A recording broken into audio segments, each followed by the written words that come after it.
Oh my goodness. Joe Flaherty, as a kid, I never thought this day would ever happen.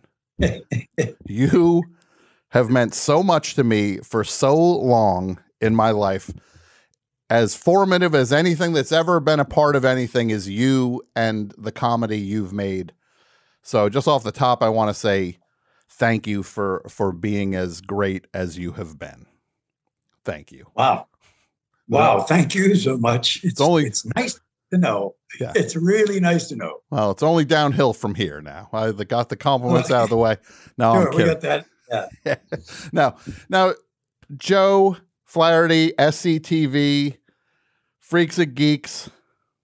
You've done it for so long. I would stay up on Friday nights trying to, like, it was like a test to see if I could stay up to watch SCTV. And really? Sometimes I'd wake up at Saturday morning. I'd realize I fell asleep. I'd be mad all week. I'd be mad because I missed it. And I got to do better. I got to learn how to stay up later. But when I would stay up, it felt like a show that was made just for me and my friends. It was like, I never felt more kind of like this exists to make me happy. So yes. Yeah, you're right. Right. And I remember when we were being honored in Aspen, Colorado, and the host, I can't remember the guy's name, the host. He was a huge fan. Okay. And he said the same thing. He said he thought the show was just made especially for him and his friends, and then watch it every week without fail. Who was the guy? Now I just forgot who the guy was. He had a talk show. He had a talk show on, pretty big. Okay. It'll come to me. Somebody will get, one of the people listening also throw facts at me. Was it Conan? Yes, it was Conan. Okay. Very good. Yeah. Very good. Sure. And that's what he said. He said it was a special little thing that he and his friends, and they thought they were the only ones in the world that loved the show. Oh. And so that's the way it kind of went. It was we had this special following of people that loved,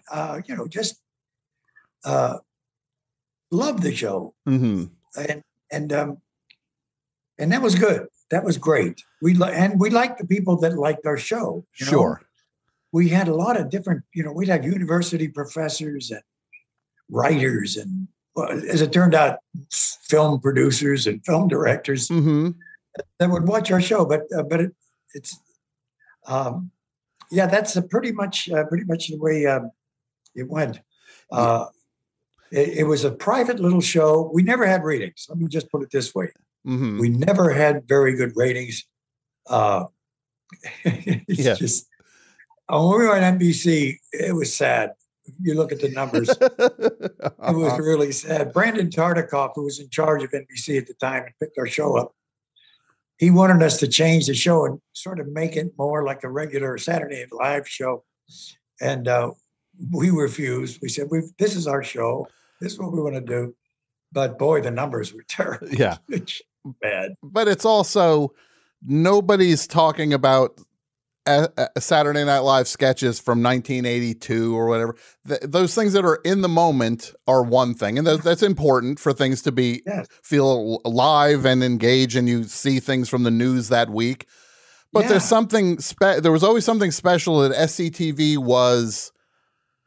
It felt built to last. Like the comedy ran deep for me, and there were so many layers to things and things you didn't catch the first time. You'd have to watch it again and see if then you'd be like, oh, that's that, and this is like so many. There was such a depth to it that's what makes it still stand the test of time. Yeah. Fortunately, and we never wanted to be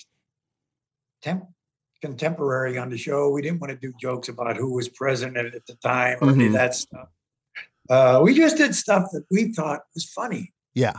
And it was great because we had a great group of people. I can't believe how pretty much accidentally we just got that group together. Were they good? It's the most impressive lineup you could ever dream of in terms of comedy, to have you, Eugene Levy, John Candy, Catherine O'Hara, Andrea Martin, Dave Thomas, Rick Moranis, Martin Short. It just, that's off the top, like right off the top. And then it's like you couldn't dream of a lineup like, and Harold Ramis is also in the mix. Yes, and Harold. unbelievable lineup. It is like pure magic that happens. Like the universe wanted that to happen. Yeah, I guess so. Because I can't think of how it would have happened any other way. Yeah. It just was a collision of the stars or whatever, but or the planets. Mm-hmm. And it worked. Boy, did it work. And you know what was interesting? I worked with those guys on Saturday Night Live while we were still doing SCTV, I think, or right afterwards, actually. Mm-hmm. And they all said they loved SCTV. They thought it was better than Saturday Night Live, and they wish they were on SCTV. Mm-hmm. All of those guys. Yeah. It's always the thing that they're like, oh, I wish I was on the thing, but I'll stay here making 10 times as much money as you're making over on SCTV. But you're doing God's work over there. Right. That's right. And getting worldwide recognition. Yeah. And nobody's watching us, but I don't care. None of us cared. We just did the show the way we wanted to do. We had pressure to change it a lot, but we wouldn't do it. Yeah. We just said, we're going to do the stuff that we like, and the hell with everything else. And how, with all of those talented people, how did you find your lane, the path for what you would do that would differentiate you from what everybody else did? What was that like for you to carve out your own path? Yeah. So when we started it, we got at the very beginning. John, in our first show, we cast John as Johnny LaRue. Sure. That's a character that he did throughout the whole show. Mm-hmm. I did a version of Guy Caballero in that first show. Mm-hmm. It was a version, but it wasn't really anything like he became. Mm-hmm. And then Harold was our station manager. So Harold Ramis was our station manager. John was Johnny LaRue. And from that, we kind of built, the characters that, say, like Dave would do, or Eugene, any of the cast members. They didn't like doing this, but I said, we should repeat some of these characters because television is different than, other forms. People like to see characters come back that they like. Yeah. And I had to pull some teeth to do it, but they decided to, do their characters more than once. And so that was great. Because everybody came up with good characters. Oh my God. It's the best character. Yeah.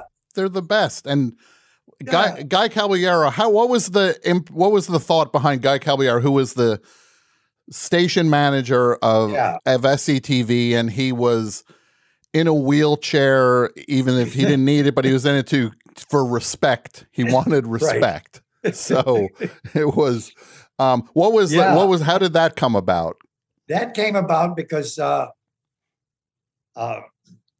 one time when Harold was station manager of the show, he was the big wheel on the show. And every once in a while, he'd get phone calls from this guy, which was me, a gruff voice, saying, Mo Green, what are you doing? Stop that immediately. That kind of stuff. And so he said, who is this? And then I just sort of out of the blue said, using that old gay Caballero thing, I said, this is Guy Caballero. And you can see Harold actually laughing when I just do that line. But so I just did it, first of all, as a voice. Mm-hmm. But then Harold had to leave the show. And so we decided that Guy would take over the station, not just the station manager. He'd be the owner and president of SCTV. Harold thought I should play up my South American Nazi ties. So, yeah, you had your Boys from Brazil suit there. Boys from Brazil thing. And so that's how we sort of got that started. And Harold said, you should have. I said, I wanted to be like, no one's going to get this reference, Lionel Barrymore in, what was the name of that movie? With Humphrey Bogart on Key Largo. Key Largo. Key Largo. Yeah. Key Largo. Yeah. Key Largo. He was rolling around in white suit and in a wheelchair with a Panama hat. And I said, that's what I want to look like that. And so that's what I did. I ended up in a wheelchair. And then Harold said, you should tell everyone. And I said, I don't want to be stuck in that wheelchair all the time, though. He said, well, you should be able to get up and out, move around. Mm-hmm. And if anyone asks you, you say you just use the wheelchair for respect, which didn't make a lot of sense to me at the time. But that's what I did. And that's how Caballero was created. Mm-hmm. So we had him there all the time to, kind of move the show along, introduce scenes and stuff like that. And the other people begrudgingly started doing characters that repeat characters.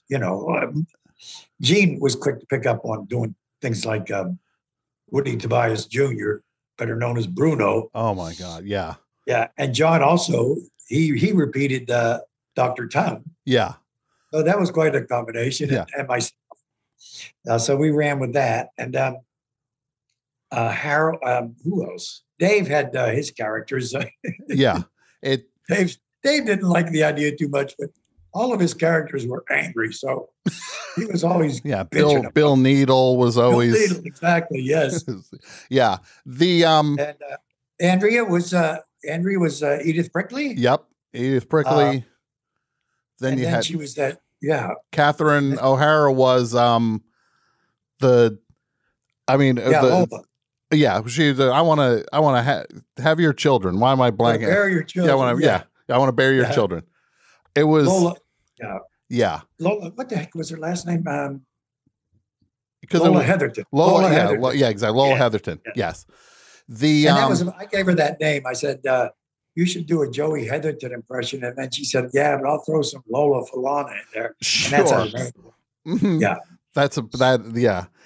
God, but we had so much fun doing that show.